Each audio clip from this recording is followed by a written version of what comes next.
What's the crack there, lads? So, I wanted to talk about something, and I think it's a very important topic to address. Also, just two things really quickly.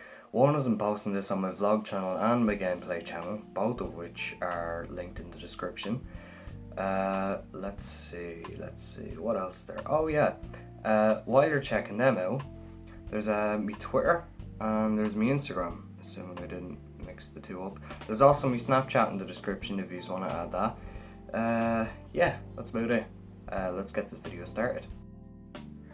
So, first off on the list, we know fucking every mobile game is pay to win, even the single player ones.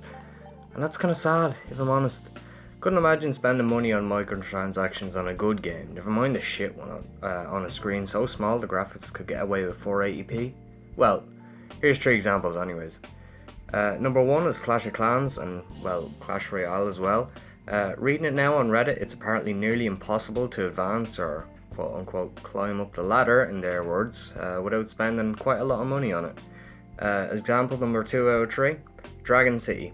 Haven't played it myself, but I'm sure to find chads who do can tell me if it's pay to win, because every comment disagrees with the other on the topic. I'm going to say it's pay to win because by definition buying anything that gives you any advantage whatsoever with real money counts as pay to win.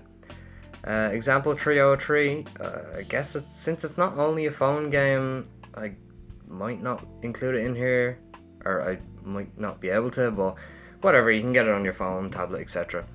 So Roblox, I guess. I don't think of the state why, but apparently a lot of the games you can pay real money for powerful weapons, like overpowered weapons.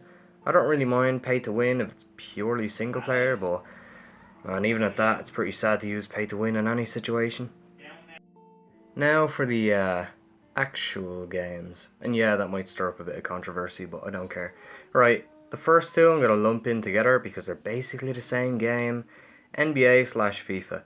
Constant microtransactions that usually don't yield very good results, if any. Not to mention they're unreasonably expensive considering that. Of course, that's not even mentioning how they sell the same game with slightly improved graphics nearly every single year, and if you attempt to argue with me on it, I'll hunt you down and shoot you in the head.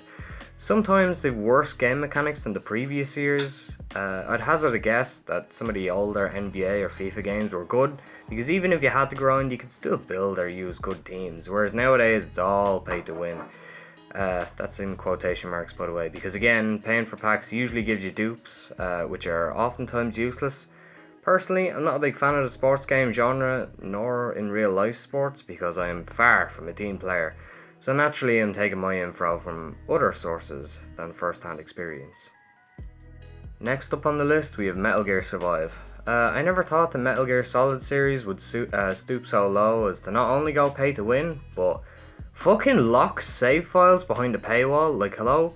Metal Gear Solid 5 The Phantom Pain was bad enough, considering that the other games in the series, being critically acclaimed with amazing storylines, amazing game mechanics and gameplay, etc., interesting characters, now we have pay to win infesting the series so bad we literally have to pay real money for the ability to have more save files. If you ask me, that's probably the lowest of the low in my opinion. I have played The Phantom Pain, Metal Gear Solid 5, and it is a decent game I suppose, but I haven't played the rest, and I also haven't played Metal Gear Survive, so I'm again going off second-hand sources. Literally any fucking EA game ever made. And I'm not going to tell you why, because, well, I don't think I need to, we all kind of know already. Alright, Genshin Impact. Really sad this is pay to win. I love the game, complexity of the gameplay, constantly switching between characters to get elemental reactions, dealing more damage.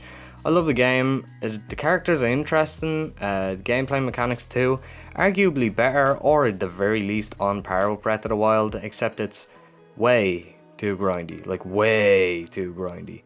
Yous all know I'm an otaku, which the definition's on screen now.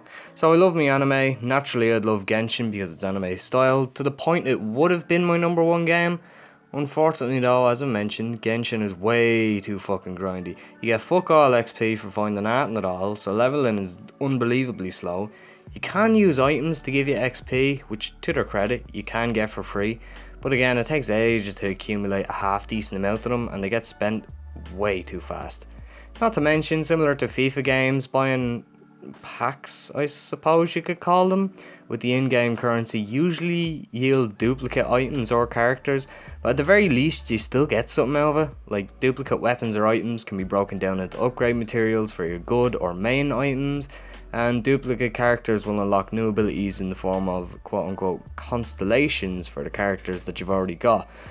To an extent anyway. So to their credit, it can still be free to play in most aspects, albeit a bit grindy, but it's doable on paper. Not to mention it's still kind of fun, but the pay to win aspect really knocks it off my top 5 list. Haha, the one we were all expecting, GTA 5. A true embarrassment to the GTA franchise and Rockstar as a whole, adding flying rocket bikes with homing missiles, which without grinding cost about $73.28 or €62.25. That's literally an entire day of work for me just to buy a shitty rocket bike without customizing that, including upgrading the armor, customizing cosmetics, which mind you was unreasonably expensive to begin with, or weapon modifications. Or I could buy a legitimately good game for much less than 62 quid, and it's far more fun than GTA Online because it's objectively unfun if you're not minted or constantly grinding. I think it's fairly stupid how you have to first pay 60 odd quid for the game, 3 times over, mind you, if you bought the latest console release each time it came out, so that's already nearly 200 quid, or in dollars that's 235.45-ish. Then, join the online aspect, be given an unusably bad pistol, have to spend time leveling up off shitty missions which barely yield enough cash to pay the bills, which in and of itself is ironic because it's a game about robbery that you pay bills in.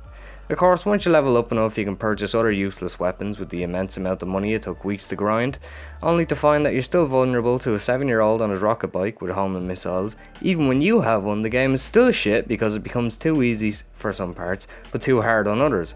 For example, owning a drug or weed business in the game is cool, but when you make deliveries for the business, to make money obviously, other players hundreds of levels above you, quite literally by the way, can see what you're doing. And you might be thinking, just use the OP rocket bike, it goes 135 miles an hour and has homing missiles. Well, unfortunately they give you shitty postal vans with no armour put on them that literally struggle to get up most hills in the game, and generally are the slowest vehicles in the game.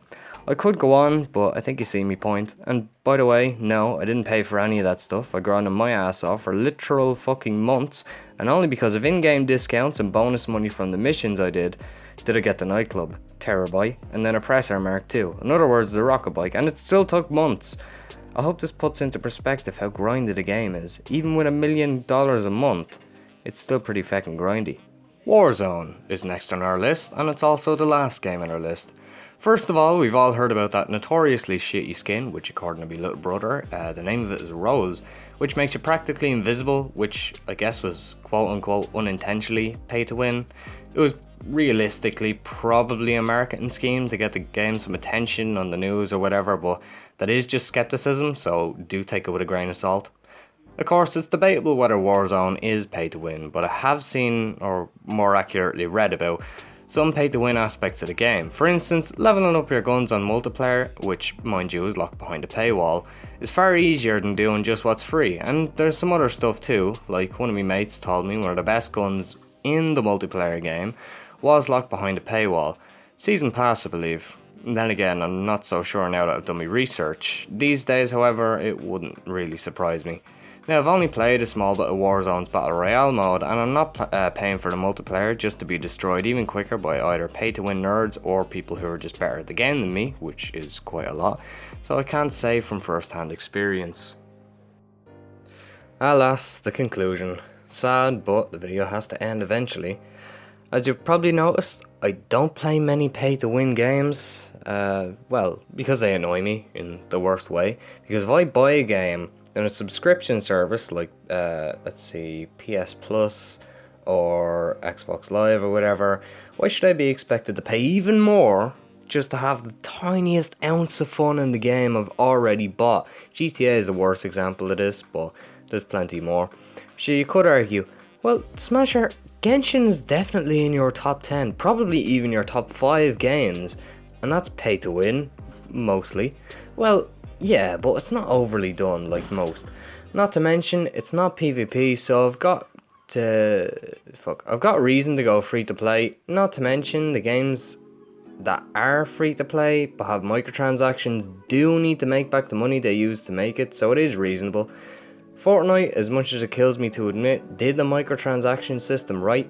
They made their game free to play, then only sold cosmetic items like skins, gliders, back bling, pickaxes and whatever else. They give no advantage and it still makes them money. They've turned over an immense profit while keeping the game fair and free to play. This is the type of microtransaction I support, not the gambling-like aspects of FIFA or the stupidly overpriced system of GTA 5 where you have to pay to even have the smallest amount of fun. Well, I don't know how to properly end the conclusion off besides asking for your opinions either through the comments or maybe you can DM me on something. Be sure to like, comment, subscribe to both my channels, and I hope you've enjoyed the video. Peace out. Suck my nuts. I'm so fresh, you can suck my nuts. I'm so fresh, you can suck my nuts. Swag. I'm so fresh, you can suck my nuts. I'm so fresh, you can suck my nuts. I'm so fresh, you can suck my nuts. I'm so fresh, you can suck my nuts. Swag. I'm so fresh.